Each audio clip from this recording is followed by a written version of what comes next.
You too was good, your boy. Everything water and water is everything. My familiar. Look, I got for you guys a crazy. I mean, this Void Hunter build will blow your mind up. Like, it's insane OP. Like, the amount of invincibility, health regen you're gonna be having, and damage you're gonna be doing is gonna be insane. So if y'all like this type of video, man, please leave a like and subscribe. Final shape is coming out. You know, like, water's gonna do his thing. Yeah, let's get straight into this video. Starting off with our exotic armor, we're going to be using the Mothkeeper wraps. Now the Mothkeeper wraps is insane. Like, it's very underrated of an exotic because a lot of people at first it wasn't that strong if you're not using the Exduris, which is like a pair it has, but Void takes this to the next level. So basically your grenade becomes a cage of loyal moths that release on impact and fly towards the nearest target or ally. If they reach a target, they detonate in a blinding explosion. If they reach an ally, the moth grants your ally a void overshield. Now this is also goes to you too, that if you are low in health, one of them or both of those moth that spawns when you hit the ground will either give you full shield or half shield. One would do damage while the other one would do give you the overshield, which is like half. But this is really good because when you use Void, you can have a fragment that allows you to get voluntary rounds, and these are pretty strong. And this also, if you guys didn't know, it stuns unstoppable. So this is really good for unstoppable enemies, and I believe it's really good for overcharge enemies too. At the same time, it blinds you. This is insane. It's also a universal exotic, meaning you can use this with any subclass. I recommend either Strand or Void is really good. I really wouldn't recommend it for any of the other twos or the other threes, but yeah, that's it for our exotic armor. And let's get into our exotic weapon. Now this exotic weapon is probably the most unique in the game, and it's so underrated. I don't know why a lot of people doesn't use this, because you literally become invincible with this exotic. Like, this is insane. Combine this with the Mothkeepers, it's insane. Now the Ruinous effigy, final blows with this weapon collapse victims into void transmutation spears. And if you have the catalyst, this weapon deals increased damage against targets damaged by transmutation spears. These transmutation spears are just little orbs that spawn. They're like, you know, subclass orbs, but these void orbs have like 3 different type of abilities. One is just a straight melee, when you're using your melee just to punch things, and it punches every enemy around until it uses up its ammo. 2, you can do a slam dunk like LeBron James when he cocks it back and just slam it to the ground and kill like multiple enemies. And then the third and most important ability, you can literally steal enemies' health at the same time. When I mean like enemies' health, you can literally go to a boss with these spears and you will not die. Like, you can hold this ability, this third ability that literally, it's like a void cage that absorbs all their health. It's insane how broken this exotic is. I mean, like, you can't die. For the 27 ammo you have while you're using that ability, the third ability, you can't die. And I really do mean that. As long as there's enemies, you will not die. It's insanely broken, and I don't see a lot of people use this. It's the most underrated and unique exotic in the game.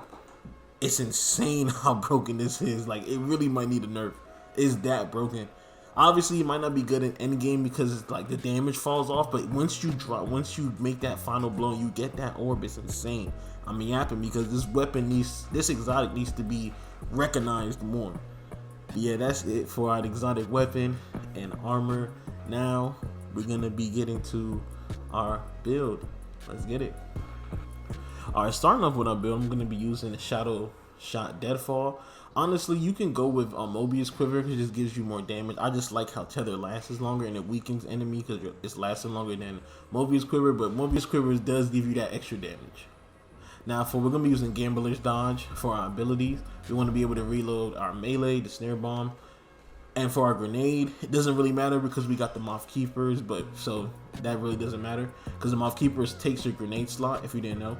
For our axe we're going to be using Vintage Step. Dodging makes you invisible, and we're going to be using Stylish Executioner. Defeating a weakened or suppressed voluntary target grants invisibility and true sight.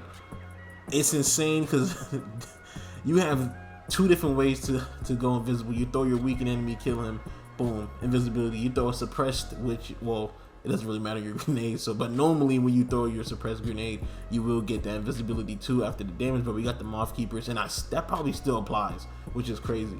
Now going into our fragments, we're going to be using Echo of Expulsion, Void ability, Final Blows, causes targets to explode. Honestly, this is just more of like extra intellect for me. If you want to use Echo of Vigilance, that's cool too. It doesn't really matter. We're also going to use the Echo of Persistence, Void abilities. Void buffs ability. Void buff applied to you. Invisibility, Overshield, and Devour has increased duration. You always want to have this, especially when you're going into endgame content. You want to be able to have your Devour and Overshield and Invisibility last longer, because those are going to keep you alive. We're also going to use the Echo of Starvation. Pick it up, avoid beach or orbit power. Grants Devour. Now Devour just feasts on enemy foes and just absorb their health, which is really good. You're just gonna constantly heal, so that's really nice. And then last but not least, but this is also important, Echo of Instability. Defeating targets with grenades grants voluntary rounds to your void weapons. This is insane because the Mothkeepers does really good damage, especially against red bars, but it does good damage to any other enemies. And once you get that 10-second void, you're gonna constantly have volatile, so you're constantly gonna go invisible after every kill, and you also gonna your dodge gonna come back. Also with the Ruinous effigy and the Mothkeepers combined, you get your Mothkeep grenade so quick with this, and especially with your exotic or your armor mods we're gonna talk about a little bit later. But yeah, this build is insane and it's very underrated. You can really go crazy. This is a really hard way. Like, you can't die with this build. It's insane. But yeah, let's get into our stats and our armor mods. Void does not have any like artifacts, so it doesn't matter. Just get the regular, depending on what content you're doing, honestly. But yeah, Void doesn't have any artifacts this season. Now going to our stats. The two stats you're gonna max out: Discipline and Resilience. Mandatory. You want to get your Mothkeepers as fast as possible, and you want to be tanky as much as possible, depending on the content. You know, if you're doing the 1600, still just to be safe, because they're still gonna be doing damage to you where you can die, but that makes sense. And then this is just more having max discipline tier 10. For your Mothkeepers, this is gonna be your bread and butter. These two, anything else fall in line. I have intellect and strength. Honestly, having a weaken is also good, so if you can get that tier 5, that's pretty good. Good, but mostly, honestly, I say if I can max out my mobility. If you have better stats than me for your armors, that would be good. I say max out mobility because you want to be able to get your dodge, which gives you another way to go invisible. So yeah, now going into our mods, I want to go over your arm mods specifically, because these are going to be how you're going to get your Mothkeepers a lot faster. Now we got Impact Induction, causing damage with your powered melee attacks, reduces your grenade cooldown. And we also use in Momentum Transfer, causing damage with your grenade, reduces your melee cooldown. And both of these, because not only do those grenades count for just like, it counts as melee too. So you're going to get your grenade back by doing damage with voluntary rounds, which is also part of the grenade. And when your weapon does voluntary rounds, you get your grenades insane fast, like probably almost instant, like literally, like almost instant. It's insane. But everything else, chest, depending on what content you're doing, you want to have resistance mods. And then for your legs, I got weapon surges, voice surges. I got double it, it's good. And I also got like a healing, which replenishes my health each time I pick up overpower, which is good too. And obviously Reaper, Outreach, powerful attraction for your cloak.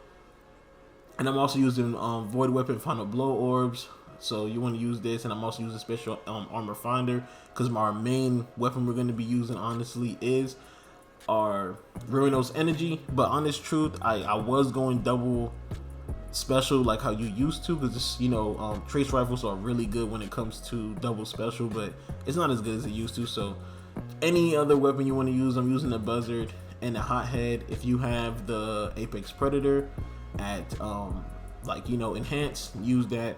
I don't yet, which is crazy. But yeah, that's it for this video, man. If you like this video, please leave a like and subscribe. It's your boy Everything Water. What is everything, my familiar. I'm out.